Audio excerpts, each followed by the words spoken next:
له شريك في الملك ولم يكن له ولي من الذل وكبره تكبيرا. ثم أشهد أن لا إله إلا الله وحده لا شريك له وأشهد أن سيدنا وسندنا وحبيبنا ومولانا محمدا عبد الله ورسوله الذي أرسله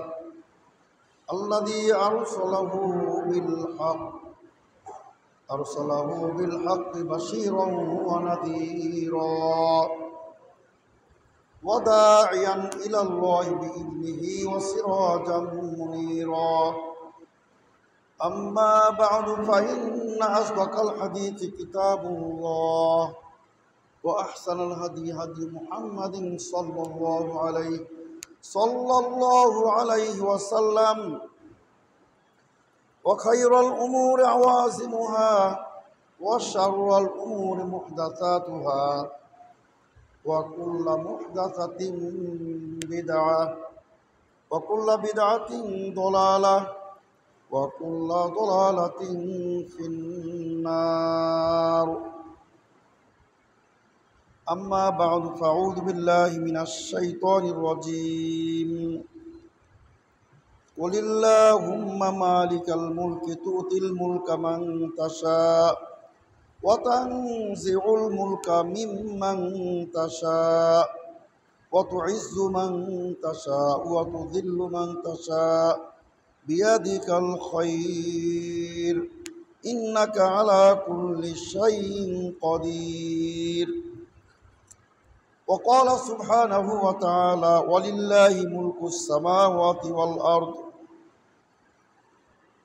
والله على كل شيء قدير. আলহামদুলিল্লাহ, সম্মানিত তাওহীদবাদী সুধী মুসলিম ব্যক্তিমণ্ডলী, আলহামদুলিল্লাহ আপনাদের সম্মুখে পবিত্র জুমার আরবি খুতবা শেষে আপনাদের সম্মুখে আল কোরআন কারীমের দুটি আয়াতে কারিমা আপনাদের সম্মুখে পেশ করা হয়েছে। একটি সূরা আল ইমরানের ২৬তম আয়াত, অত্যন্ত সকলের নিকটে অত্যন্ত সুপরিচিত একটা আয়াত, অত্যন্ত গুরুত্বপূর্ণ একটা আয়াত, কুলিল্লাহুম্মা মালিকাল মুলক। আর আরেকটি সূরা আল কাহফের ২৬তম আয়াত, দুটো আয়াতই ২৬তম, একটা সূরা আল ইমরানের আর একটা সূরা আল কাহফের। এই দুটি আয়াতে আল্লাহ রাব্বুল আলামিন ক্ষমতার কথা বলেছেন, শাসন ক্ষমতার কথা তিনি বলেছেন, যে শাসন ক্ষমতা এবং মানে আপনার একবার রাজাধিরাজ তিনি হলেন সকল শাসকের মহাশাসক আল্লাহ রাব্বুল আলামিন। তো সম্মানিত সুধীবৃন্দ, আমরা অবগত আছি যে বর্তমান বাংলাদেশে ক্ষমতার পট পরিবর্তন এটা সমগ্র বিশ্বের কিন্তু দৃষ্টি কেড়েছে। সারা বিশ্বের কিন্তু দৃষ্টি এখন বাংলাদেশকে কেন্দ্র করে। এত আকস্মিক বিদ্যুৎ গতিতে ক্ষমতার পট পরিবর্তন হয়ে যাবে এটা কেউ চিন্তাও করে নাই। এমনকি ভারতীয় নিরাপত্তা রাজনৈতিক বিশ্লেষণবিজ্ঞ বা বিশ্লেষকগণ তারা স্পষ্ট ভাষায় বলেছে যে ভারতীয় গোয়েন্দা বাহিনীও ব্যর্থ হয়েছে, ভারতীয় সরকার করতে ব্যর্থ হয়েছে। এত দ্রুত গতিতে ক্ষমতার পট পরিবর্তন হয়ে গেছে বাংলাদেশে। আলহামদুলিল্লাহ, আমরা বিশেষ করে আমাদের ছাত্র জনতা, তরুণ ছাত্রদেরকে তারা দেশপ্রেম এবং তারা যেভাবে সাহস বিরচিত তারা দুর্বার আন্দোলন গড়ে তুলেছে, আমরা ছাত্র জনতাকেও আমরা ধন্যবাদ জ্ঞাপন করি। তার কারণ আমরা অশান্তি বাংলাদেশ দেখতে চাই না। কিছুদিন পূর্বে একটা আমরা বাংলাদেশ দেখেছি, রক্তাক্ত বাংলাদেশ, অগ্নিগর্ভ বাংলাদেশ, অশান্ত বাংলাদেশ, যেন আমরা গৃহযুদ্ধের দিকে চলে যাচ্ছিলাম। আল্লাহ পাক রব্বুল আলামিনের অসংখ্য শুকরিয়া, তিনি বাংলাদেশে শান্তি নাজিল করেছেন, পরিস্থিতিকে তিনি স্থিতিশীলতা দান করেছেন, আলহামদুলিল্লাহ। তো সম্মানিত শ্রোতাবৃন্দ, আসলেই মানে ক্ষমতার প্রতাপ মানুষকে দানব বানিয়ে দেয়।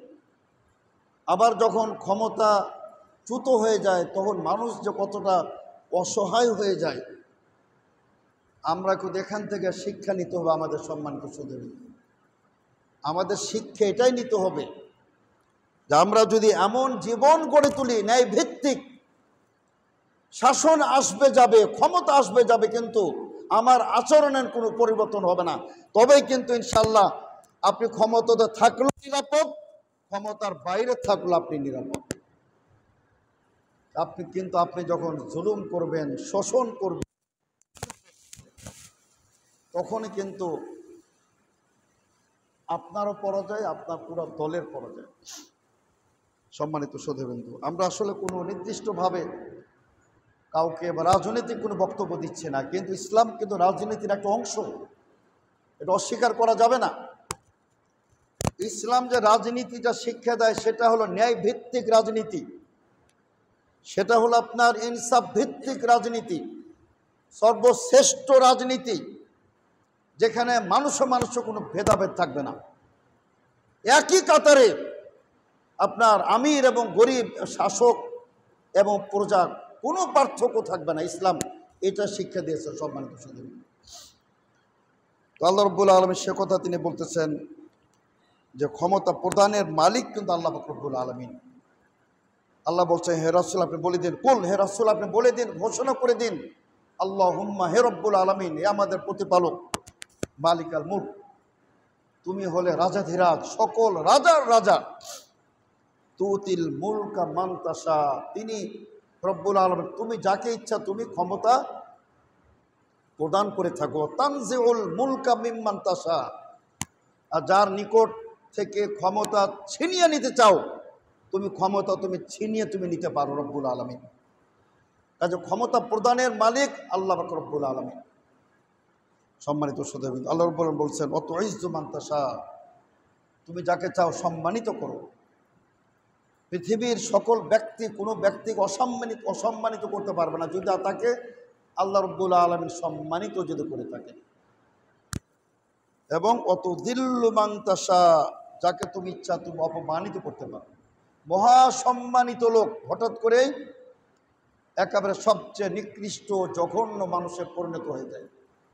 আমরা অনেক দৃষ্টান্ত দেখেছি কিছুদিনের মধ্যেই। বিয়াদিকাল খায়ের, তোমার হাতে সমস্ত কল্যাণ, রব্বুল আলামিন ইন্নাকা আলা কুল্লি শাইইন কাদির, তুমি সর্বময় ক্ষমতার অধিকারী। তো সম্মানিত শ্রোতাবৃন্দ, আয়াতগুলি আমাদের বেশি বেশি পাঠ করা উচিত এবং এখান থেকে আমাদের বেশি বেশি শিক্ষা গ্রহণ করা উচিত। আপনি দেখুন সূরাতুল কাহফে আল্লাহ কি বলেন, ওয়ালিল্লাহি মুলকুস সামাওয়াতি ওয়াল আরদ আল্লাহু আলা কুল্লি শাইইন কাদির। ওয়ালিল্লাহি, চিন্তা করছে আল্লাহ রাব্বুল আলামিন ওয়ালিল্লাহিকে আগে নিয়ে আসছে। যারা আরবি গ্রামার বুঝেন তাদের জন্য অনুবাদ, আল্লাহর জন্যই রাজত্ব, কর্তৃত্ব, ক্ষমতা পুরো আসমান এবং পুরো জমিনে। অন্য জায়গায় আসছে ওমা ফিহিন্না, এ তো দুভয়ের মধ্যে যা কিছু আছে সব কিছুর ক্ষমতাবান আল্লাহ রাব্বুল আলামিন। এখানে যত মাখলুকাত আছে আসমান জমিনে, সমস্ত কুল মাখলুকাতের আপনার শাসক হলেন, ক্ষমতাধর হলেন, পরিচালক হলেন, নিয়ন্ত্রণকারী হলেন, রিজিক দাতা হলেন একমাত্র আল্লাহ রাব্বুল আলামিন। তো এটা আল্লাহ তাআলা বলছেন, তিনি আল্লাহু আলা কুল্লি শাইইন কাদির, তিনি হলেন সর্বময় ক্ষমতার অধিকারী, সব কিছুর উপরেই তার ক্ষমতা। কেউ কি ধারণা করেছিল এত একটা প্রতাপশালী সরকার মুহূর্তের মধ্যে মাটির সাথে মিশে যাবে? এটাকে ক্ষমতা করেন কেউ কল্পনা পর্যন্ত করতে পারেন। আল্লাহর ইঙ্গিত ছিল। সম্মানিত শ্রোতাবৃন্দ, আল্লাহ পাক রব্বুল আলামিন ক্ষমতার পট পরিবর্তন তিনি মুহূর্তের মধ্যে তিনি করে দিতে পারেন। সম্মানিত শ্রোতাবৃন্দ, সুতরাং আমাদের সে আল্লাহর প্রতি আস্থা রাখতে হবে। আর আপনি যখন ক্ষমতায় যাবেন আপনাকে মনে রাখতে হবে, প্রথমত আপনি একজন মুসলিম, আপনার আচরণ কখনোই ইসলামের গণ্ডির বাইরে যেতে পারে না। আল মুসলিমু মান সালিম আল মুসলিমুন মিন লিসানিহি ওয়া ইয়াদিহি, সহিহ মুসলিমের হাদিস। মুসলিম তো সেই যার জিহ্বা থেকে, আচরণ থেকে, হাত থেকে সারা বিশ্বের মুসলমানরা নিরাপদ থাকবে, সেই মুসলিম। আপনি শাসন ক্ষমতা হাতে পেয়ে আপনি নির্যাতন, উৎপীড়ন আর নিপীড়ন আর শোষণ আর দাঙ্গা, কাটাকাটি, মারামারি, হানাহানি, জেল জবরদস্তি শুরু করে দিলেন। একদিন যখন ক্ষমতা থাকবে না তখন কি হবে? আজ পর্যন্ত ইতিহাসে কোনো শোষক, কোনো শাসক, কোনো আপনার জালেম শাসক আজ পর্যন্ত তারা পৃথিবী থেকে সসম্মানে বিদায় নিতে পারে না। আজ পর্যন্ত কোনো জালেম শাসক পৃথিবী থেকে সসম্মানে তাদের স্বাভাবিক মৃত্যু পর্যন্ত হয় নাই। সম্মানিত শ্রোতাগণ, ইমাম ইবনু তাইমিয়া রহমতুল্লাহ আলাইহি চমৎকার একটি কথা বলেছেন।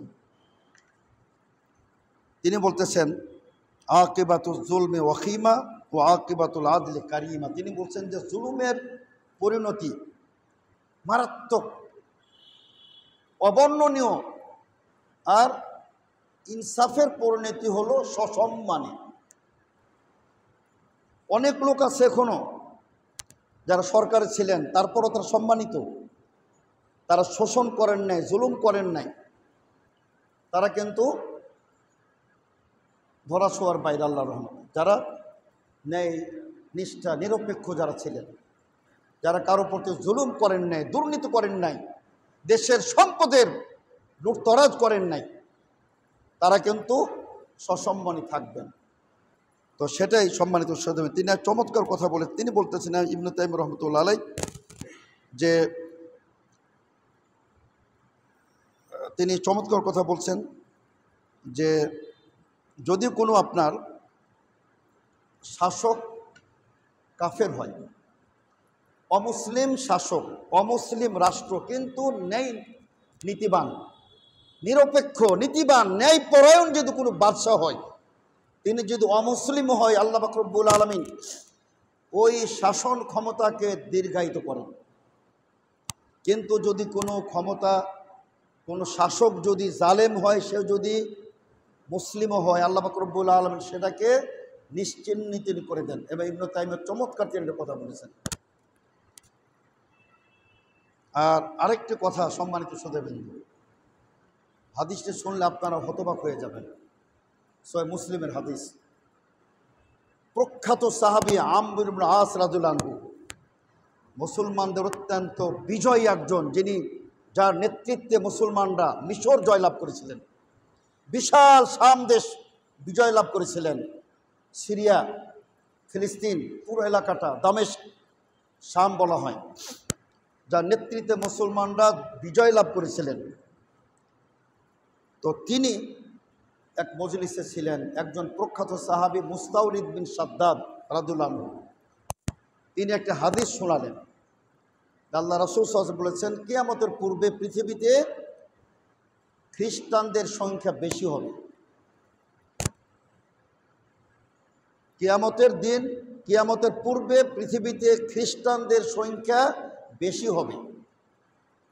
আমরা আজ বললেন, আবসির মা তাকুল, হে মুস্তাওরিদ, চিন্তা করে কথা বলো, তুমি যেটা বলতেছো সেটা একটু সত্য না মিথ্যা যাচাই করে কথা বলুন আপনি। তিনি বলছেন, আল্লাহর কসম করে বলছি, আমি সেটাই বলেছি যেটা আমি বিশ্ব নবীর পবিত্র মুখনিসৃত বাণী আমি শুনেছিলাম, আল্লাহ রাসূলের মুখ থেকে যে বাণী শুনেছি আমি সেটাই বলতেছি, যে কিয়ামতের পূর্বে খ্রিস্টানদের সংখ্যা বেশি হবে। রাসূলের হাদিস তিনি তো অস্বীকার করতে পারেন না। তিনি তখন বললেন যে আমার দৃষ্টিতে আসলে তাদের সংখ্যা বেশি হওয়ার কিছু কারণ আছে। তার মধ্যে একটি কারণ হলো যে তারা যখন কোনো বিপর্যয় ঘটে যায়, দ্রুত তারা ফিরে আসতে পারে, দ্রুত তারা ওখান থেকে উঠে দাঁড়াতে পারে, ঘুরে দাঁড়াতে তারা পারে। আর আরেকটি কারণ হচ্ছে যে আপনার ওখানে বেশ কয়েকটি কারণ বলা হয়েছে, তার মধ্যে একটি কারণ তিনি বলতেছেন যে ওই কাছাকাছি আরেক একই কথা যে তারা কোনো মুসিবতে পড়লে দ্রুত তারা হোশ ফিরে পায়, তাদের জ্ঞান ফিরে পায়। তারা যখন তাদের শক্তি খর্ব হয়ে যায়, তারা দ্রুত আবার তাদের আগের শক্তির জায়গায় ফিরে যেতে পারে। আর সবচেয়ে তাদের বড় গুণ যে তাদের কোনো শাসক জালেম না, তারা তাদের প্রজাদের প্রতি, তারা তাদের জনগণের প্রতি অত্যন্ত সদয়শীল। তারা ফকির মিসকিনকে দান করে, বিধবাদের দান করে, এতিমদের পাশে দাঁড়ায়। কাজেই তাদের সংখ্যা বেশি হয়ে গেছে। আর মুসলিমরা যেহেতু উৎপীড়ন করে, জুলুম করে, অত্যাচার করে, কাজে এদের সংখ্যাটা কম হয়ে যাচ্ছে। তিনি স্পষ্ট ব্যাখ্যা দিলেন। সম্মানিত সুধী, আজও আপনি দেখবেন ইউরোপে যান, কোনো দুঃশাসন নাই, কোনো রাজা, কোনো বাদশাহ, কোনো প্রজাদের প্রতি, জনগণের প্রতি কোনো অত্যাচার নাই। আমেরিকাতে যান, কোনো দুঃশাসন নাই। আর যেখানে মুসলিম শাসন, ইল্লা মাশা দু চারটা কান্ট্রি বাদে, সবাই মনে করেন জালেম। আপনি হোসনি মুবারককে দেখেন, মিশরে দেখেন, জামাল আব্দুল নাসেরকে দেখেন, সাদ্দাম হোসেনকে দেখেন, গাদ্দাফিকে দেখেন, ইউনুসকে দেখেন, সমস্ত মুসলিম শাসকগুলা মনে হয় যে বর্তমানে ফেরাউনের ফটোকপি, হামানের photocopy, Abu Jahal, Utba, Saiba, রাবিয়ার ফটোকপি। আলহামদুলিল্লাহ, আমরা অবশ্যই বলব সৌদি আরবের প্রত্যেকটি বাদশাহ ন্যায় পরায়ণ। আলহামদুলিল্লাহ, বাদশাহ সালমান, বাদশাহ আবদুল্লাহ, বাদশাহ ফাহাদ, মালিক আব্দুল আজিজ, প্রতিটা বাদশাহ ন্যায় পরায়ণ। তারা কখনোই তারা সৌদি নাগরিকদের প্রতি তারা বিন্দু বিসর্গ, তারা জুলুম অত্যাচার করে নাই, করবে না ইনশাআল্লাহ। কাজে এই বংশ এখনো টিকে আছে আলহামদুলিল্লাহ। তো আমি এজন্য বলছিলাম সম্মানিত সুধী, যে যদি কেউ জুলুম করে, অত্যাচার করে, তাদেরকে আল্লাহ পাক রব্বুল আলামিন পৃথিবীতে ক্ষণস্থায়ী নেতৃত্ব দান করেন, কিছুদিনের মধ্যে তারা বিলুপ্ত হয়ে যায়। সম্মানিত সুধী, এজন্যই দেখুন একজন ন্যায়পরায়ণ শাসকের কি মর্যাদা, ইনার যে কত সম্মান এবং কত যে আবশ্যক, তার কত যে প্রয়োজনীয়তা, অত্যাবশ্যকীয়, তা ভাষা অবর্ণনীয়। আল্লাহ রাসূল সাল্লাল্লাহু আলাইহি ওয়াসাল্লাম বলেন, ইমামুন আদিলুন ওয়া শাবুন নাশা ফি ইবাদাতিল্লাহ। আল্লাহ রাসূল সাল্লাল্লাহু আলাইহি ওয়াসাল্লাম বলেন, সাবআতুন ইযুল্লুহুমুল্লাহু ফি যিল্লিহি ইয়াওমা লা যিল্লা ইল্লা যিল্লুহু ইমামুন আদিলুন। বিশ্বনবী বলেন, কিয়ামতের কঠিন দিনে, যেদিন আল্লাহর আরশ ছাড়া কোনো ছায়া থাকবে না, সেই দিন আল্লাহ পাক রব্বুল আলামিন 7 শ্রেণীর লোককে তার আরশের ছায়া তলে স্থান প্রদান করবেন। তার মধ্যে 1 নম্বর ব্যক্তি হলো ইমামুন আদিলুন, ন্যায়পরায়ণ বাদশাহ। উমর বিন আব্দুল আজিজের মতো বাদশাহ, সুবহানাল্লাহ, উমর বিন খাত্তাবের মতো বাদশাহ। সারা পৃথিবীর অর্ধজাহান তারা শাসন করেছিলেন, তারা কখনই তারা জুলুম করেননি, তারা একটি পয়সা আত্মসাৎ তারা করেন। আর আপনি ক্ষমতায় গেলে মনে করেন আপনাকে দুর্নীতির লাইসেন্স প্রদান করা হয়েছে, সুতরাং হাজার হাজার কোটি টাকা ঋণ খেলাপি করেন, ব্যাংক খালি করে ফেলে দেন, লুটপাট করেন, দলীয় নেতাদেরকে রাজত্ব কায়েম করার সুযোগ সৃষ্টি করে দেন। আপনাকে ধরার কে আছে, বিচার কে আছে, দুর্নীতি দমন আপনার, সেনাবাহিনী আপনার, র্যাব আপনার, সকল প্রকার প্রশাসন আপনার। সুতরাং লাগামহীনভাবে দুঃশাসনের আপনার পাগলা ঘোড়া চালিয়ে দিচ্ছেন। পরকালকে তো ভয় নাই, আপনি যে একজন মুসলিম আপনার স্মরণ নাই। সম্মানিত সুধীবৃন্দু, কাজে আমাদের দেশের আজকে এমন একটা অবস্থার মধ্যে আমরা পড়ে যাই মাঝে মধ্যে। সম্মানিত সুধীবৃন্দু, আমি যে কথাটা বলছি সম্মানিত সুধীবৃন্দু, দেখেন আল্লাহ তাআলার একটি গুণ, আল্লাহ তাআলার অসংখ্য গুণ। এই যে 99টি নাম, আসলে 99 একটা মৌলিক, 99 থেকে আরো কত বের হবে সুবহানাল্লাহ। অসংখ্য আর রব 99-এর মধ্যে নাই। আলহামদুলিল্লাহ রব্বিল আলামিন, আল মান্নান নাই, আল হান্নান নাই। তো সুতরাং মৌলিক 99টি, যেহেতু আল্লাহ রাসূল সাল্লাল্লাহু আলাইহি ওয়াসাল্লাম একটা দোয়ার মধ্যে বলেছেন যে আপনি যে আমাদেরকে আপনার গুণাবলী আসমায়ে সিফাত শিক্ষা দিয়েছেন এবং যেগুলা শিক্ষা দেন নাই। তো বলছিলাম সম্মানিত শ্রোতাবৃন্দ যে আল্লাহ পাক রব্বুল আলামিন তিনি যে আমি যে কথা বলছিলাম যে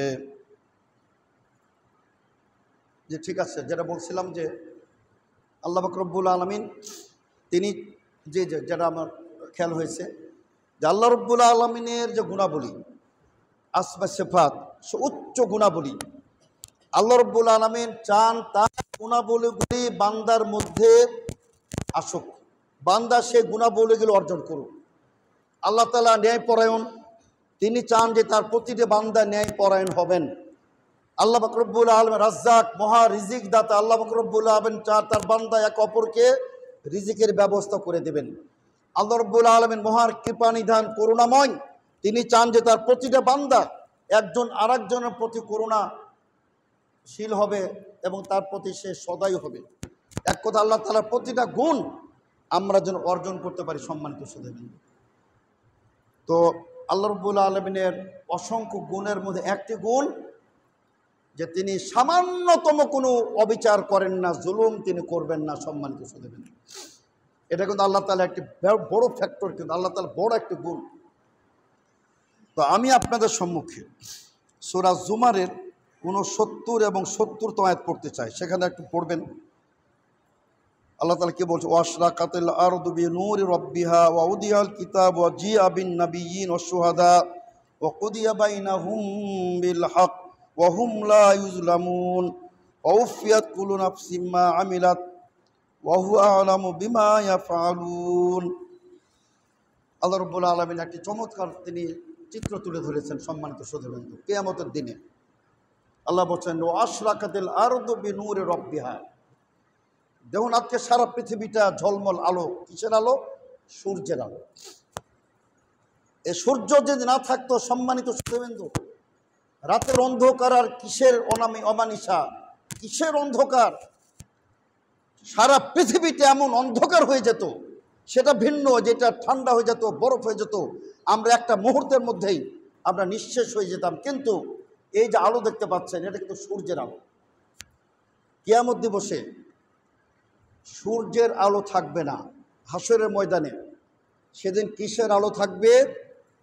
আল্লাহ রাব্বুল আলামিন উদয় হবেন বিচার করার জন্য। ওয়াশরাকাতিল আরদু বিনূরি রাব্বিহা, পৃথিবীর তার রবের আলোতে ঝলমল করবে। সুবহানাল্লাহ। আল্লাহ তাআলার যে নূর, আল্লাহ তাআলার নূরে সারা পৃথিবীটা উদ্ভাসিত হয়ে যাবে। আল্লাহ তাআলা আসবেন বিচার করার জন্য। ওয়াশরাকাতিল আরদু বিনূরি রাব্বিহা, সারা পৃথিবীটা ঝলমল করবে, আলোকময় হয়ে যাবে, উদ্ভাসিত হবে তার রবের আলোতে। ওয়াজিআ বিন নাবিয়্যিন ওয়াশ শুহাদা, সকল নবীদেরকে, শুহাদাদেরকে, ফেরেশতা মণ্ডলীকে হাসরের ময়দানে হাজির করা হবে। কেন হাজির করা হবে? এক একজন নবী তার কওমের বিরুদ্ধে সাক্ষী দিবেন যে রব্বুল আলামিন, তুমি আমাকে তাওহীদের দাওয়াত দিয়ে প্রেরণ করেছিলে, আমি তোমার একত্ববাদের তাওহীদের বাণীকে আমি সারা পৃথিবীতে আমার কওমের মধ্যে, সম্প্রদায়ের মধ্যে আমি ছড়িয়ে দিয়েছি। কওমের লোকেরা কিন্তু অস্বীকার করবে। আপনার সব ঘটনা জানেন, আমি সেদিকে যাচ্ছি না, সময় কম যেহেতু। সম্প্রদায় বলবে মা যা আনা মিন নাদির, হে রব্বুল আলামিন, আমাদের নিকটে কেউ আসে নাই, কোনো ভীতি প্রদর্শনকারী আসে নাই, কোনো দায়ী আসে নাই, কোনো নবী আসে নাই, কোনো রাসূল আসে নাই। আর অথচ নবীগণ বলবেন যে আমরা এসেছিলাম। আল্লাহ রাব্বুল আলামিন তাদেরকে বলবেন তোমাদের সাক্ষী কে? আল্লাহ তাআলা নবীদেরকে বলবেন তোমাদের সাক্ষী কে? সকল নবী বলবেন আমাদের সাক্ষী হলেন উম্মতে মুহাম্মদ সাল্লাল্লাহু আলাইহি ওয়াসাল্লাম। বলুন সুবহানাল্লাহ। আমরাই কিয়ামত দিবসে নবীদের পক্ষে সাক্ষী দেব যে রব্বুল আলামিন উনি ঠিক বলেছেন, মুসা সাল্লাম ঠিক বলেছেন, ঈসা সাল্লাম ঠিক বলেছেন, নূহ আলাইহিস সালাম ঠিক বলেছিলেন। তারা এসেছিলেন, তারা দ্বীনের দাওয়াত দিয়েছিলেন। এজন্য আমরা হলাম উম্মত ওয়াসাত, মধ্যপন্থী, এবং আমরা সাক্ষ্যদাতা উম্মত।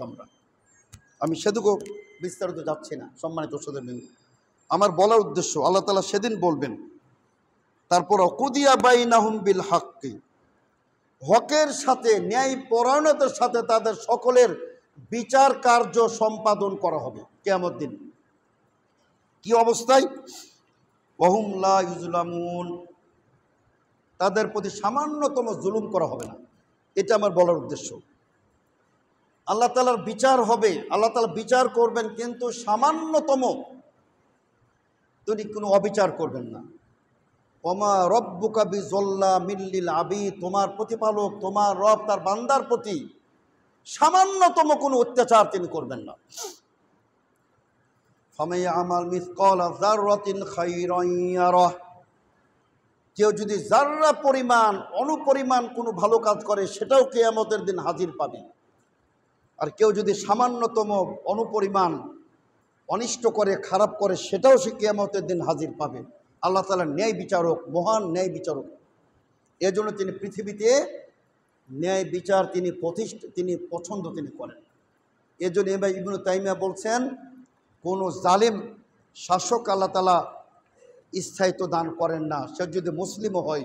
আর অমুসলিম কোনো শাসক যদি ন্যায়পরায়ণ হয়, আল্লাহ পাক রব্বুল আলামিন তাকে পৃথিবীতে সম্মানিত করেন। আল্লাহ পাক রব্বুল আলামিন ওই ক্ষমতাকে উৎখাত করেন না। আপনি দেখেন পশ্চিমা বিশ্বের ক্ষমতার পালা পরিবর্তন হচ্ছে, পট পরিবর্তন হচ্ছে। আপনি ভারতেই দেখেন, বাংলাদেশ ইস্যু নিয়ে বিরোধী আর ক্ষমতাসীনরা একসাথে মিটিং করলো, কিন্তু আমাদের বাংলাদেশে কোনো এটা সম্ভব হয় না। তার কারণ ওই যে রাসূলের হাদিস, যে মুসলিমরা পরস্পর লড়াই ঝগড়া করে নিজেরা শেষ হয়ে যাবে। সম্মানিত শ্রোতাবৃন্দ, সুতরাং আমরাই তো ছিলাম পৃথিবীর মধ্যে সবচেয়ে ন্যায়পরায়ণ উম্মত, ন্যায়পরায়ণ জাতি। আজকে আমাদের সমস্ত গুণাবলী আজকে বিধর্মীরা নিয়ে চলে গেল। আজকে তারাই, আপনি দেখবেন আমাদের মুসলমানের সন্তানরা ফজরের নামাজ না পড়ে ঘুমায় সকাল 8টা 9টা পর্যন্ত। ইউরোপে যান, তারা কিন্তু নামাজ পড়ে না, কিন্তু তারা কিন্তু ফজরের সময় উঠে যায়, উঠে দৌড়াদৌড়ি করে, ব্যায়াম করে, ওয়ার্জিশ করে, তারা আপনার এক্সারসাইজ করে। আপনি গুলশানে যান, বিদেশিরা দেখবেন ফজরের সময় দৌড়াদৌড়ি করতেছে। তারা জানে যে সকালে দৌড়াদৌড়ি, সকালে চললে কি তার উপকার আছে, আমরা মুসলিমরা বুঝি না। এজন্য সম্মানিত শ্রোতাবৃন্দ, আমি কোথায় বলতে চাই যে আমরা কিন্তু প্রত্যেকে কিন্তু অত্যাচার করি, জুলুম করি। আমরা আমাদের স্ত্রীর প্রতি জুলুম করি, আমরা আমাদের সন্তানাদির প্রতি জুলুম করি, আমরা আমাদের অধীনস্থদের প্রতি জুলুম করি, আমরা আমাদের ভাই ব্রাদার প্রতি জুলুম করি, আমরা আমাদের পিতা মাতার প্রতি জুলুম করি। সমস্ত জুলুমের কিন্তু হিসাব একদিন আল্লাহর দরবারে দিতে হবে। সম্মানিত শ্রোতাবৃন্দ, আপনি একটা ফ্যাক্টরির মালিক, আপনি একটি কোম্পানির মালিক, আপনার অধীনস্থ যত কর্মচারী, যত শ্রমিক, আপনি তাদের প্রতি যদি সামান্য অবিচার করেন, তাদের সম্মানী, তাদের মজুরি আপনি যদি না দিয়ে তাদের প্রতি অবিচার করেন, বঞ্চিত করেন, কিয়ামতের কঠিন দিন আপনি কিন্তু পরিত্রাণ পাবেন না। সম্মানিত শ্রোতাবৃন্দ, আপনার স্ত্রীর অধিকার দিতে হবে, আপনার কন্যার অধিকার দিতে হবে। আপনি বিরাট তাহাজ্জুদ গুজার, বিশাল লম্বা দাড়ি, আপন কন্যাকে সম্পত্তি থেকে বঞ্চিত করেছেন, আপনি জালেম। আপনার বিচার হবে, কঠিন বিচার হবে কিয়ামতের দিন, যে আপনি পক্ষপাতিত্ব করেছেন, ছেলেদের নামে লিখে দিয়েছেন, মেয়েকে বঞ্চিত করেছেন। এখন আপনি পার পাবেন না। সম্মানিত শ্রোতাবৃন্দ, আপনি বিশাল লম্বা জুব্বাধারী, আপনি সমাজ অশান্তি সৃষ্টি করেন, আপনি আহলে হাদিসদের প্রতি জুলুম অত্যাচার করেন, আহলে হাদিসের মসজিদ ভেঙে দেন, আহলে হাদিসের মাদ্রাসা রুখে দেন, অশান্তির সৃষ্টি করেন। আহলে হাদিসের মসজিদগুলো আপনি দেখিয়ে দিয়ে যে কাদিয়ানীদের মসজিদ, নাউজুবিল্লাহ, এটা শিয়াদের মসজিদ, নাউজুবিল্লাহ। আপনার বিচার হবে কিয়ামতের দিন। সম্মানিত শ্রোতাবৃন্দ, এটা আমরা বলতে চাই। সম্মানিত শ্রোতাবৃন্দ, আমরা বর্তমান সরকারের কাছে জোরালো দাবি জানাই, আমরা অভিনন্দন জানিয়েছি, আমরা বাংলাদেশ জমিয়ত আহলে হাদিস, বিশেষ করে জমিয়ত আহলে হাদিস প্রতিটা ন্যায় সাথে আমরা আছি। সরকারের যে কোনো ভালো কাজে আমরা সহযোগিতা আছি, কিন্তু সরকার যখন অন্যায় অবিচার করে আমরা কিন্তু ভদ্রভাবে সৌজন্যমূলকভাবে আমরা প্রতিবাদ কিন্তু করি। আপনি আমাদের বক্তব্য শুনে দেখবেন, আমরা গত 3-4 বছর বাংলাদেশের সিলেবাসে যে নাস্তিকতা, বাংলাদেশের সিলেবাসে যে পৌত্তলিকতা ভরে দেওয়া হয়েছিল, বাংলাদেশের সিলেবাসে আমাদের কোচি ছেলে মেয়েদের যেভাবে তাদেরকে আপনার সেক্স এবং যৌন শিক্ষায় যেভাবে তাদেরকে চরিত্রহীন করে দেওয়ার ষড়যন্ত্র হয়েছিল, আমরা স্পষ্ট ভাষায় অগ্নিঝরা বক্তব্য আমরা দিয়েছি। এই সিলেবাস পরিবর্তন করতে হবে, বাংলাদেশের ছেলেমেয়েদেরকে পৌত্তলিক বানানো যাবে না। আমরা প্রতিবাদ করেছি সম্মানিত শ্রোতাবৃন্দ। সুতরাং ভালো কাজ হলে আমরা সরকারের সহযোগিতা করতে রাজি আছি, অতীত করেছি। আমরা কখনোই কোনো সেবাদাস ছিলাম না, কোনো শাসক, কোনো ক্ষমতাসীনদের আমরা কখনো গোলামি করি না। সম্মানিত শ্রোতাবৃন্দ, এটি ইসলামের বিধান যে সরকারের সহযোগিতা করতে হবে ভালো কাজে, উন্নয়নের কাজে, প্রগতিশীলতার কাজে, দেশের উন্নয়নের কাজে সহযোগিতা করতে হবে। আমরা প্রতিবাদ করেছি বাংলাদেশে 90% মুসলিমের দেশে যখন কোনো হেজাব পরিহিতা মেয়েকে, যখন বোরকা পরিহিতা স্টুডেন্টকে, ছাত্রীকে ক্লাস রুম থেকে বের করে দেওয়া হয়, তখন লজ্জা আমাদের মাথা হিট হয়ে যায়। আজকে তারই খেসারত দিচ্ছে বর্তমান সরকার, যে তারা লাগামহীনভাবে যেভাবে আমাদের ঢাকা বিশ্ববিদ্যালয়ে সারা বাংলাদেশে যখন পানির সংকট, তখন 2 রাকাত ইস্তিসকার সালাত আদায় করবে, এই বর্তমান অতীত সরকার তাদেরকে অনুমতি প্রদান করা দেয় নাই। অথচ সেখানে লাগামহীনভাবে 24 ঘন্টা মূর্তি পূজা হয়, মাত্র সেখানে আপনার প্রতিমা পূজা হয়, সেটার কোনো বাধা প্রদান তারা করে নাই। কিন্তু 2 রাকাত সালাত আদায় করবে, সেটার কিন্তু তারা বাধা দিয়েছে। আমরা সেটারও প্রতিবাদ করেছি। সম্মানিত শ্রোতাবৃন্দ, আপনি অতীত আমাদের দেখুন। এজন্য আমার বলতে চাই, বাংলাদেশ জমিয়ত আহলে হাদিস সবচেয়ে মডারেট, অসাতিয়া, মধ্যপন্থী একটি জামাত। আমাদের আহলে হাদিসের মধ্যে কিছু আছে উগ্রতা দেখায়, উগ্রতার স্থান ইসলামে নাই। ইসলাম হলো সুন্দরভাবে, ভদ্রভাবে, দলিল ভিত্তিক। আমরা দলিল ভিত্তিক কথা বলি। সম্মানিত শ্রোতাবৃন্দ, আমাদের একটি কথার মধ্যেও আপনি দলিল ছাড়া পাবেন না। যেমন আমি একটি কথা বলেছি আজকেও, যে ক্ষমতার মালিক আল্লাহ, আল্লাহ তাআলা সারা পৃথিবীটা পরিচালনা করেন। এখানেও আপনি দেখবেন আমাদের বাংলাদেশে মুসলিম নামধারী অসংখ্য লোক আজকে তারা মুশরিকে পরিণত হয়েছে। কিভাবে মুশরিক?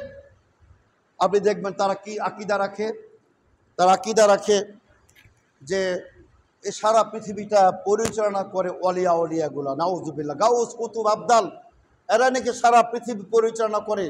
অথচ আল্লাহ তাআলা ক্লিয়ার বলেছেন, ওয়ালা ইউশরিকু ফি হুকমিহি আহাদান। আল্লাহ রব্বুল আলামিন তার রাজত্বে, তার কর্তৃত্বে, তার ক্ষমতায় তিনি কাউকে শরীক করেন না। সারা পৃথিবীর আসমান জমিন নিয়ন্ত্রণ করেন, শাসন করেন, পরিচালনা করেন একমাত্র আল্লাহ রব্বুল আলামিন। কিন্তু আপনি যদি বলেন যে তিনি গাউসকে, কুতুবকে, আব্দুল কাদের জেলানিকে, মঈনুদ্দিন চিশতিকে, আজমেরিকে তিনি দায়িত্ব দিয়ে দিয়েছেন যে তুমি পৃথিবীটা পরিচালনা করে, আপনি কেমনে মুসলিম থাকতে পারেন? এ কথা বললে, তাওহীদের কথা বললে বলা হয় আহলে হাদিসরা সমাজে ফিতনা ছড়াই।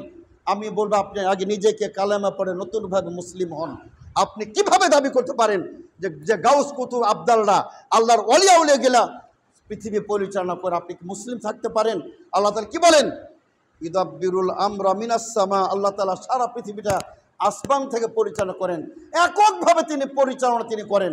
এখানে কোনো পার্টনারশিপ নাই, এখানে কোনো আপনার এখানে ভাগাভাগি নাই, যে ক্ষমতা ভাগাভাগি করে নিবে, এমন কোনো স্থান ইসলামে নাই। সম্মানিত শ্রোতাবৃন্দ, এজন্য আমরা বলতে চাই যে আমরা সর্বপ্রথম আমরা আকীদাকে ঠিক করব। সম্মানিত শ্রোতাবৃন্দ, আর আমি অবশ্যই বলবো কেউ যেন কোনো ক্ষেত্রে আমরা জুলুম না করি। সম্মানিত শ্রোতাবৃন্দ, আমি জুলুমের ব্যাপারে কিছু হাদিস আপনাদের সামনে তুলে ধরতে চাই, তবে তার আগে একটা আয়াত পেশ করতে। আল্লাহ তাআলা কি বলেন জুলুমের ব্যাপারে? আল্লাহ বলছেন, ওয়াতিলকাল কুরা আহলাকনাহা লাম্মা যালামু ওয়া জাআলনা লিমাহলিকিহিম মাওঈদা। আল্লাহ বলছেন ওয়াতিলকাল কুরা আহলাকনাহা, ওই জনপদগুলি, ওই ক্ষমতাসীনদের আমি নিশ্চিহ্ন করে দিয়েছি। আল্লাহ বলছেন কেন? লাম্মা যালামু, যখন তারা জুলুম করেছিল, জুলুমের স্টিম রোলার তারা চালিয়ে দিয়েছিল জনগণের উপরে, অত্যাচার করেছিল, নির্বিচারে তার মানুষ হত্যা করেছিল, গুলি চালিয়েছিল, নিষ্পাপ নিরীহ নিরস্ত্র স্টুডেন্টদের ছাত্র ছাত্রীদের বুকে যখন ঝাঁঝরা করে দিল, গুলি চালিয়ে দিল, আল্লাহ কথা বলছেন আমি তাদেরকে তো নিশ্চিহ্ন করে দিয়েছি। এ জন্য বলতে চায় ক্ষমতা চিরস্থায়ী না, এটা আপনার সাময়িক একটি ব্যাপার, সাময়িক একটি ব্যাপার। কিন্তু আপনি একেবারে জুলুম অত্যাচার, এটা আমি বলতে চাই কিয়ামত পর্যন্ত এটা প্রত্যেক মানুষের শিক্ষণীয় হওয়া উচিত। বাংলাদেশে যে সরকার আসবেন তাদের এমন একটি শিক্ষা গ্রহণ করা উচিত যে আপনি সদয় হবেন জনগণের প্রতি, ছাত্রদের প্রতি, ছাত্রীদের প্রতি আপনি সহনশীল হবেন। আল্লাহ রাসূলের চরিত্র তিনি কত রহমতুল্লাহ আলামিন তিনি ছিলেন, আপনাকে সেইভাবেই সবার প্রতি সদয়শীল হতে হবে। সম্মানিত আল্লাহ, এবং আল্লাহ আরও বলেন ওয়াজআলনা লিমাহলিকিহিম মাওঈদা, আমি তাদের ধ্বংসের সুনির্দিষ্ট তারিখ নির্ধারণ করে রেখেছি, সুনির্দিষ্ট সময় নির্ধারণ করে রেখেছি, একদিনও অতিরিক্ত সময় যাবে না। আল্লাহর সিদ্ধান্ত ছিল অমুক দিন অমুক সরকারের পতন হবে, সেই দিনই তার পতন ত্বরান্বিত হয়েছে। কত শক্তি, কত সৈন্য, কত প্রতিবেশী দেশ, কত তার আপনার ডিপ্লোম্যাটিক পাওয়ার, তার কত আপনার মানে গোয়েন্দাগির কত পাওয়ার, সমস্ত পাওয়ারকে আল্লাহ পাক রব্বুল আলামিন ধূলিসাৎ করে দেন। আল্লাহ তাআলার সিদ্ধান্তকে কেউ আপনার প্রতিহত করার কেউ নাই। সম্মানিত শ্রোতাবৃন্দ, এর জন্য আমরা বলতে চাই যে আপনি ন্যায়পরায়ণ হবেন। আপনি একজন মানুষ হিসাবে আপনি ন্যায়পরায়ণ পিতা হবেন, ন্যায়পরায়ণ ভাই হবেন। সুযোগ পেয়েছেন, ছোট ভাইয়ের সম্পত্তি গ্রাস করে ফেললেন, ছোট ভাইয়ের সম্পত্তি আত্মসাৎ করে ফেললেন, তাকে বঞ্চিত করে ফেললেন। সে তো ছোট শিশু, বুঝেই নাই, আপনি বুঝদার ছিলেন, সম্পত্তি নিজের নাম লিখে দিলেন। আপনি জালেম, আপনি বেঈমান, আপনার গন্তব্য জাহান্নাম হবে। সম্মানিত শ্রোতাবৃন্দ, এর জন্য জুলুম এটা কোনো ক্রমে করা যাবে না, কারোর সাথে করা যাবে না, ভাইয়ের সাথে প্রতি করা যাবে না, বোনের প্রতি করা যাবে না। কোনো একজন রিক্সা চালক আপনি 100 টাকার দূরত্ব ভাড়া খাটিয়ে নিয়ে আসে, তাকে আপনি 40 টাকা দিয়ে বিদায় করে দিলেন, 80 টাকা দিয়ে বিদায় করে দিলেন, কেন আপনি তাকে 20 টাকা খাটাবেন? 20 টাকা কেন কম দেবেন? পারলে বাড়িয়ে দিন। সম্মানিত শ্রোতাবৃন্দু, 100 টাকার জায়গায় 120 টাকা দিন। কেউ না আপনি 80 টাকা দিবেন, কেন 90 টাকা দিবেন? আপনার চরিত্র সব জায়গায় ফুটে উঠবে। আপনি যদি ভালো মানুষ হন, আপনি একজন আপনার প্রতিবেশীর সাথেও ভালো মানুষ, আপনি আপনার পথের যাত্রীর সাথেও ভালো মানুষ। আর আপনি যদি খারাপ চরিত্রের হন, এটা কিন্তু সুবাসের ন্যায় ছড়িয়ে পড়ে, খারাপ হলো ছড়িয়ে পড়ে। সবাই জানে যে আপনি একটা লম্পট, আপনি চরিত্রহীন, আপনি একটা বদমাশ। আপনাকে লজ্জা করা উচিত। আপনাকে সালাম করে আপনি গেলে গালি দেয়, এটা যেন না হয়। সম্মানিত শ্রোতাবৃন্দু, আপনার মৃত্যুর পরে যেন জনগণ বলে মাশাআল্লাহ লোকটা ভালো ছিল। সম্মানিত শ্রোতাবৃন্দু, বিশ্বনবীর সামনে কিছু সাহাবা কেরাম উপস্থিত আছেন, একটি লাশ চলে যাচ্ছে, একটি মরা মানুষের লাশ। সাহাবা কেরাম বললেন মাশাআল্লাহ লোকটা খুব ভালো লোক ছিল। আল্লাহ রাসূল ওয়াজাবাত, এই লোকটির জন্য সাব্যস্ত হয়ে গেছে। সাহাবা কেরাম জিজ্ঞেস করলেন হে রাসূল সাল্লাল্লাহু আলাইহি ওয়াসাল্লাম কি সাব্যস্ত হয়েছে? বিশ্বনবী বলেন জান্নাত। তার কারণ তোমরা যেহেতু সাক্ষ্য দিয়েছো লোকটি ভালো লোক, আল্লাহ তাআলা তোমাদের সাক্ষী গ্রহণ করেন। এটা উম্মত মুহাম্মাদের বৈশিষ্ট্য। আবার পরক্ষণে আরেকটি জানাজা গেল, আরেকটি লাশ গেল। সব বলল লোকটা খুব বাজে লোক, ফালতু একটা বেহুদা লোক। আল্লাহ রাসূল বললেন ওয়াজাবাত, এই লোকটির জন্য সাব্যস্ত হয়ে গেছে। সাহাবা কেরাম জিজ্ঞেস করে হে রাসূল সাল্লাল্লাহু আলাইহি ওয়াসাল্লাম কি সাব্যস্ত হয়েছে? বিশ্বনবী বললেন ওই লোকটির জন্য জাহান্নাম সাব্যস্ত হয়ে গেছে। তার কারণ তোমরা সকলে যেহেতু তার দোষের বর্ণনা করেছে, লোকটা খারাপ লোক ছিল, তোমাদের সাক্ষী আল্লাহ তাআলা গ্রহণ করবেন। এই জন্য সম্মানিত শ্রোতাবৃন্দু, আপনি আপনার সমাজে কেমন, আপনি আপনার মহল্লাতে কেমন, আপনি আপনার মসজিদে মুসল্লিদের সাথে কেমন, আপনি নিজেকে আগে বিচার করুন। ওই বিচারেই আপনি ফলাফল পাবেন ইনশাল্লাহ।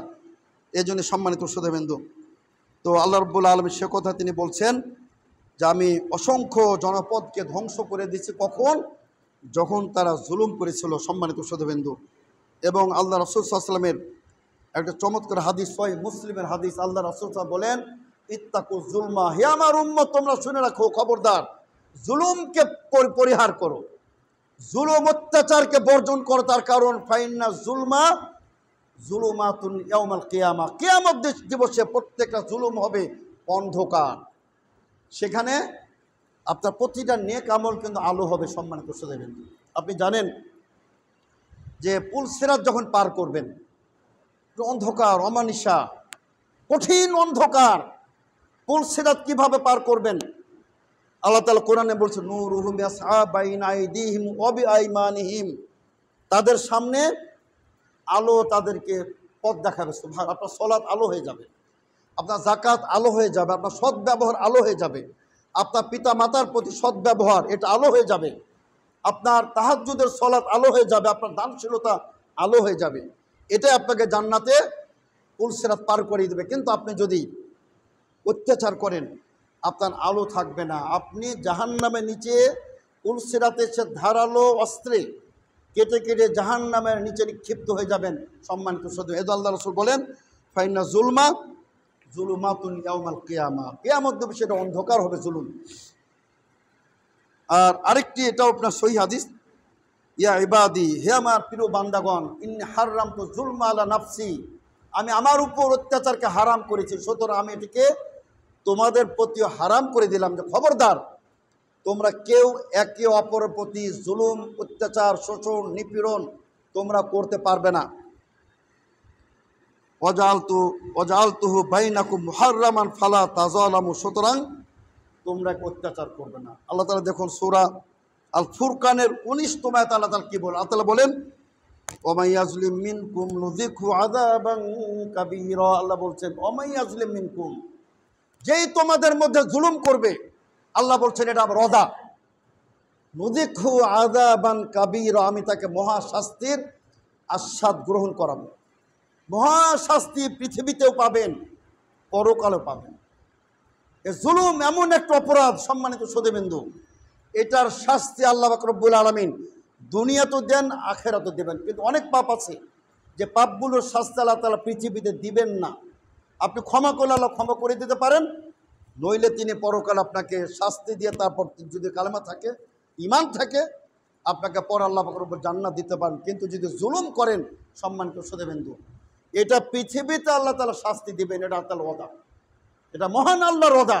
এজন্য সম্মানিত শ্রোতাবৃন্দু, আপনার কোশ্চিনকাল আমরা বলতে চাই, জুলুম করবেন না, এতিমদের মাল ভক্ষণ করবেন না, আর পাওনাদারদের অযথা আপনি টালমাটাল করবেন না, তাদেরকে মানে শুধু সময় ক্ষেপণ করবেন না, আজকে দেবো, আগামী মাসে দেবো।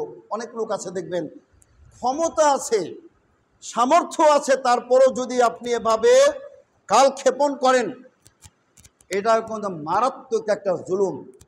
আপনার ক্ষমতা নাই, আপনার কাছে অর্থ নাই, সেটা আল্লাহ তাআলা মাফ করবেন। আপনি বুঝিয়ে বলবেন যে ভাই আমার এই সমস্যা, আমি এটা দিতে পারছি না, এটা সমস্যা নেই। কিন্তু আপনি যদি ক্ষমতা থাকা সত্ত্বেও আপনি না দেন, সম্মানিত শ্রোতাবৃন্দু, এটাও কিন্তু জুলুম। আমাদের সকল প্রকার জুলুম থেকে, সম্মানিত শ্রোতাবৃন্দু, আমি আগেই বলেছি, আমরা আমাদের নারীদের প্রতি, স্ত্রীদের প্রতি অনেক জুলুম করে থাকি। মোহর বেঁধে দিয়েছেন 10 লক্ষ টাকা, একটা সামাজিক স্ট্যাটাস লাগবে, আপনার সামাজিক মর্যাদা লাগবে, আমি 10 লাখ টাকা মোহর দিয়েছি, আদায়ের সময় খবর নাই। আর আপনার মানে নিয়ত ছিল না আপনি মোহর আদায় করবেন, দিয়ে দিলেন 10 লাখ 20 লাখ মোহর দিয়ে দিলেন, যে আপনি দেখাইলেন যে আমি 10 লাখ 20 লাখ মোহর দিলাম, কিন্তু আদায় করলেন না। এটাও কিন্তু জুলুম, এটা অত্যাচার, সম্মানিত শ্রোতাবৃন্দু। সুতরাং তাদেরকে ভালো পরিধান করাবেন, তাদের ভালো ড্রেস দিবেন, ছেলে মেয়েদের প্রতি আপনি স্নেহশীল হবেন, তাদের প্রতি আপনি সদয় হবেন।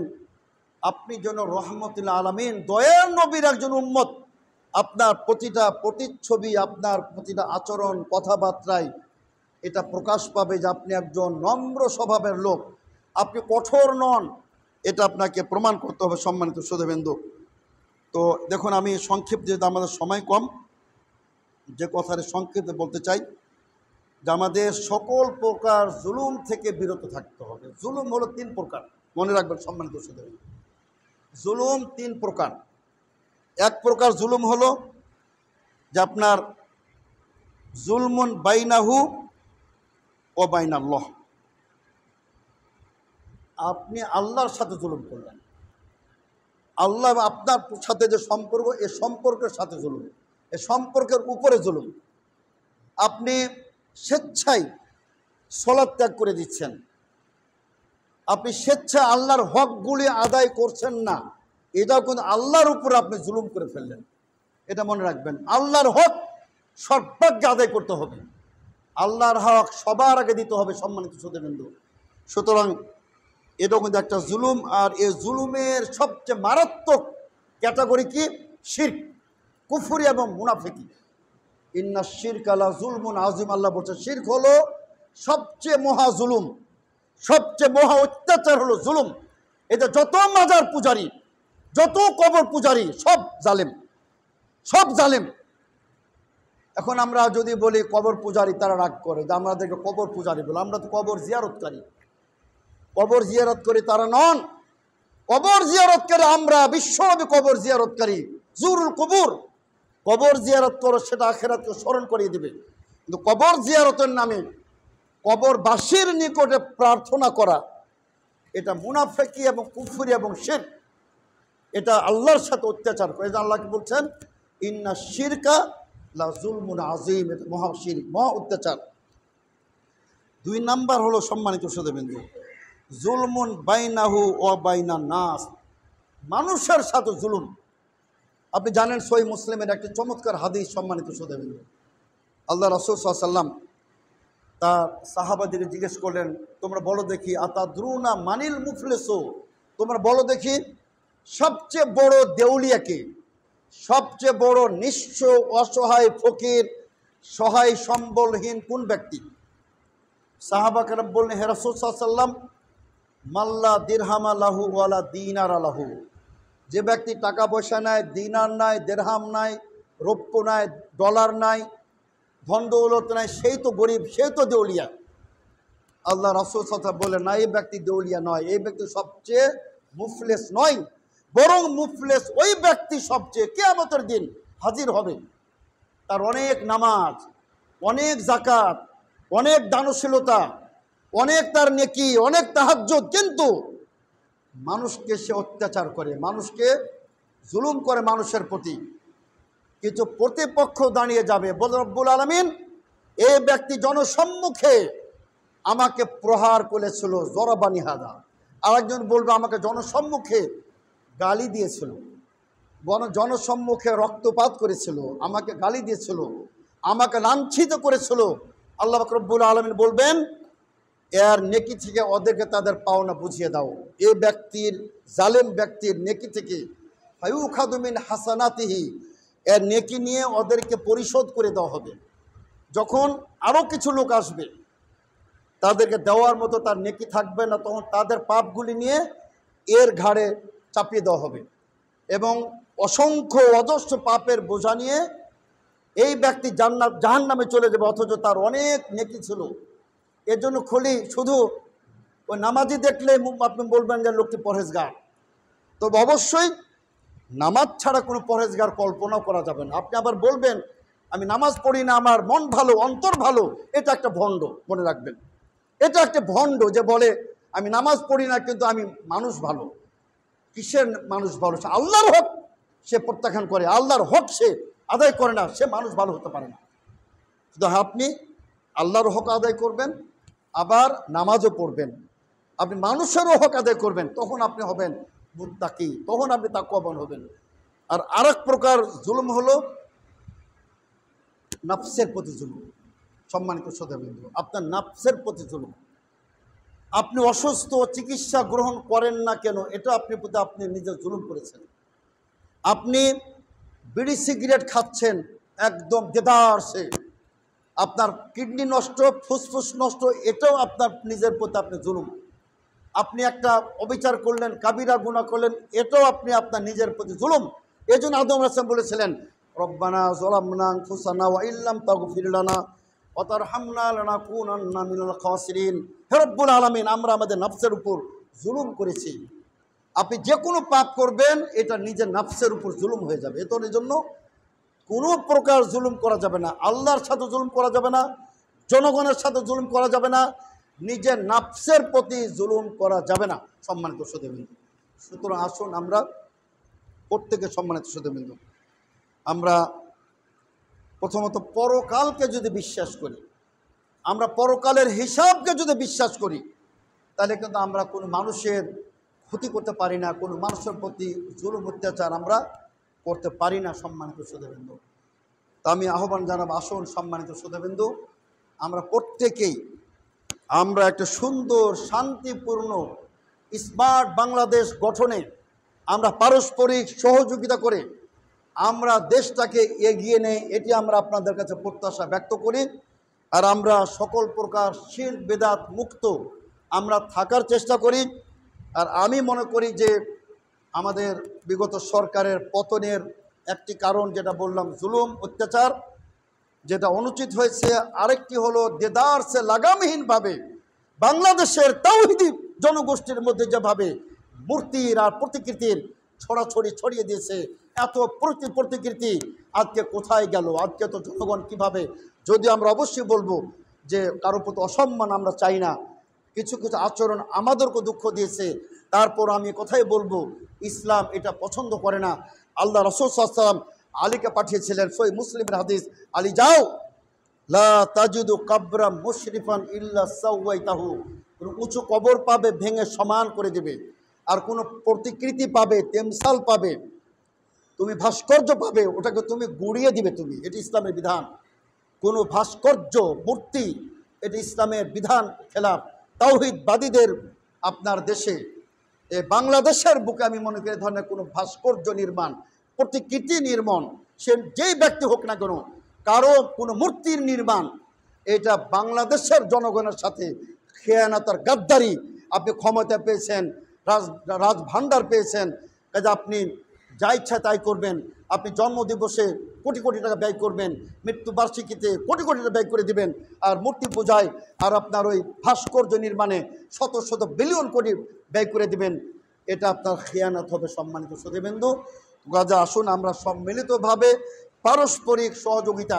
আমি একটি কথা আবার বলেছি, আপনি ভিন্ন দল করতে পারেন, আপনি আওয়ামী করতে পারেন, বিএনপি করতে পারেন, জামাত করতে পারেন, কিন্তু সবার আগে আপনি মুসলিম, আপনার আচরণে কেউ যেন ক্ষতি না হয়, আপনি আচরণে কার প্রতি আপনি নির্দয় না হন, এদিক দিয়ে আমরা অবশ্যই আমরা লক্ষ্য রাখবো। আর অতীত থেকে আমরা সবাই যেন শিক্ষা গ্রহণ করতে পারি। সম্মানিত শ্রোতাবৃন্দ, এই আহ্বান জানাই। আর তারই সাথে আমরা বলতে চাই আলহামদুলিল্লাহ, এত সুন্দর মসজিদ, এই এলাকাটা মণিপুর, জয়দেবপুর, গাজীপুরের অত্যন্ত শিল্প অঞ্চল, এটা ঘনবসতি, অসংখ্য লোকের বসবাস, আলহামদুলিল্লাহ, এটা খুব ভালো লেগেছে। তবে এই মসজিদটা কিন্তু আপনাদের জন্য মানানসই হয় নাই। সম্মানিত শ্রোতাবৃন্দ, এটা একটা জীর্ণ শীর্ণ হয়ে গেছে। আমি আহ্বান জানাই মসজিদ কর্তৃপক্ষ, সভাপতি মহোদয় অসুস্থ দীর্ঘদিন থেকে, তিনি আপনার পক্ষাঘাত বা প্যারালাইস আক্রান্ত, আমরা আল্লাহ পাক রব্বুল আলামিনের কাছে তার জন্য পরিপূর্ণ সুস্থতার দোয়া করি। আর আমরা আশা করি আপনার মসজিদের ছবি বিভিন্নভাবে, এটার বাহির এবং ভিতরের ছবি দিবেন, এটা পরিচালনা পরিষদের ছবি দিবেন। আমাদের আল্লাহর মতে এখানে কাজী আমিনুল ইসলাম, গাজীপুর জেলা জমিয়ত সম্মানিত সেক্রেটারি, তিনি আছেন। আমাদের জাকির সাহেব আসতে পারেন, সভাপতি আসতে পারেন নাই। আমাদের অধ্যাপক মহিবুল্লাহ সাহেব আছেন, আলহামদুলিল্লাহ, আমার অত্যন্ত শিক্ষিত লোক। ভাই কী নাম? জি, আমিনুল ইসলাম শেখদাস, মাশাআল্লাহ। আমি দেখলাম সুন্দর বিশুদ্ধ অনর্গল ইংরেজিতে তিনি বক্তব্য দিচ্ছেন, কথা বলছেন। আমি মনে করি এখানে আপনাদের একটা শিক্ষিত সমাজ, এটা একটা সুন্দর বহুতল ভবন, একটা মসজিদ বাংলাদেশ জমিয়ত আহলে পক্ষ থেকে নির্মাণের আমরা সর্বাত্মক প্রচেষ্টা চালাবো ইনশাআল্লাহ। আপনাদের নিকটে দোয়া চাই। আর আপনার ঐক্যবদ্ধভাবে অত্যন্ত মডারেট, আধুনিক, অত্যাধুনিক তাওহীদের উপর ভিত্তি বাংলাদেশ জমিয়ত আহলে হাদিস, আপনার এই সংগঠনের আপনার সাথে থাকবেন। আল্লামা আব্দুল্লাহ কাফের কুরাইশি 1946 সালে তিনি প্রতিষ্ঠা করেছিলেন, এবং তিনি একমাত্র বাংলা একাডেমি সাহিত্য পুরস্কারে ভূষিত প্রফেসর আলমা ডক্টর আব্দুল বারী, জাতীয় বিশ্ববিদ্যালয়ের founder, vice chancellor, Russian vice chancellor, তিনি আমাদের সংগঠনের সভাপতি ছিলেন। এটা আমরা সেই আলোকে আমরা একটা সুন্দর আপনার বাংলাদেশ আমরা দেখতে চাই, শান্তিপূর্ণ বাংলাদেশ, স্থিতিশীল বাংলাদেশ, আপনার অর্থে এবং আচরণে, ব্যবহারে, সব দিক দিয়েই একটি উন্নত বাংলাদেশ, স্মার্ট বাংলাদেশ আমরা দেখতে চাই। আপনাদের প্রত্যেকের আমরা সহযোগিতা চাই। বাংলাদেশ জমিয়ত আহলে হাদিস আপনাদের জনগণ সরকারের পাশে ছিল, আছে, থাকবে ইনশাআল্লাহ তাআলা। আমাদের সকলকে তিনি তৌফিক দান করুন, আমিন। বারাকাল্লাহু লাকুম ফিল কুরআনিল আযীম ওয়া নাফা'না ওয়া ইয়্যাকুম বিল আয়াতিল মুতাওয়াদ্দিকিল হাকীম। ইন্নাহু তাআলা জাওয়াদুন কারীম মালিকুম বারুর রাউফুর রহিম।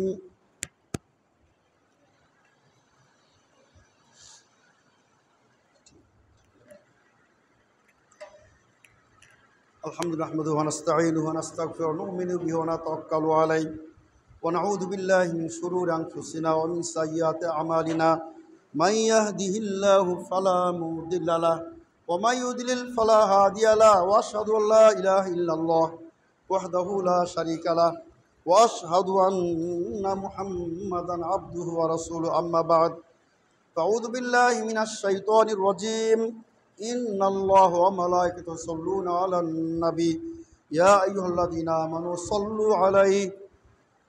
صلوا عليه وسلموا تسليما اللهم صل على محمد وعلى آل محمد كما صليت على إبراهيم وعلى آل إبراهيم إنك حميد مجيد اللهم بارك على محمد وعلى آل محمد كما باركت على إبراهيم